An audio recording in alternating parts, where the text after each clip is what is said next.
Second class requirement number 1, Part B. Using a compass and map together. Take a 5-mile hike Or a 10-mile bicycle ride. that's been approved by your adult leader And your parent or guardian. Your skills with a map and compass can be very useful on a hike or bicycle ride over longer distances. If you intend to go cross-country or travel in unfamiliar areas, some advanced map and compass techniques will definitely come in handy. Before you start, it's a good idea to draw on the magnetic north lines on your map, like you learned in Second Class Requirement 1A. With your map spread flat, find the map symbol that represents your starting point, and then the symbol at the location you want to reach.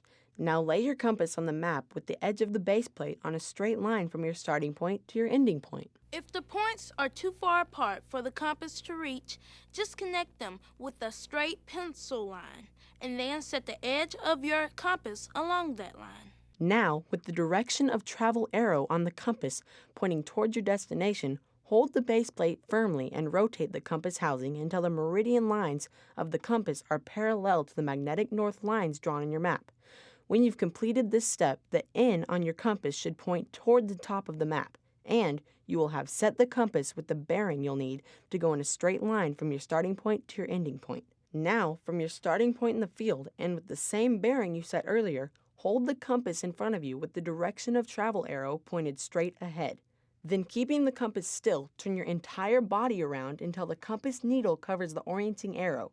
At that point, the direction of travel arrow on the compass is pointing towards your destination, and you are facing the direction you need to walk or ride. As you start, it's a good idea to pick an object in the distance that lines up with your direction of travel, like a tree or a rock.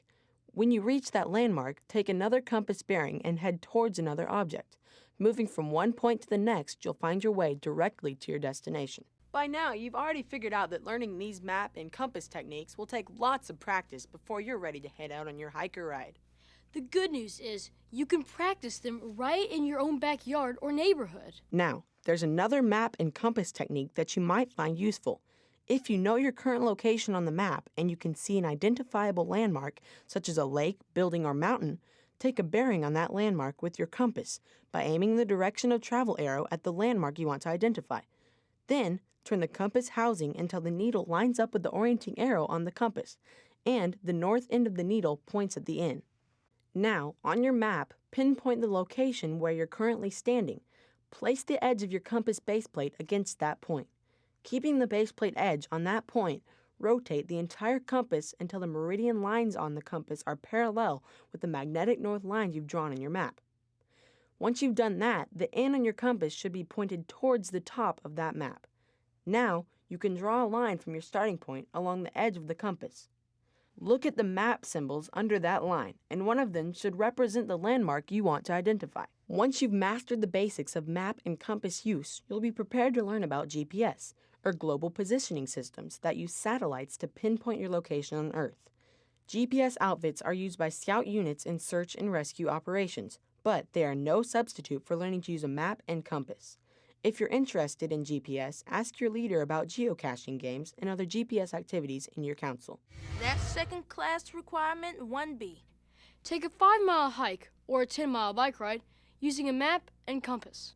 You'll find lots more about maps and compass techniques in your Boy Scout handbook. The key on this one is to practice, practice, practice. Then go over your compass and map skills with your leader before starting on your trek. Remember, good planning is the best way to ensure a great trip. And be sure to get approval from your leader and your parent or guardian before you head out.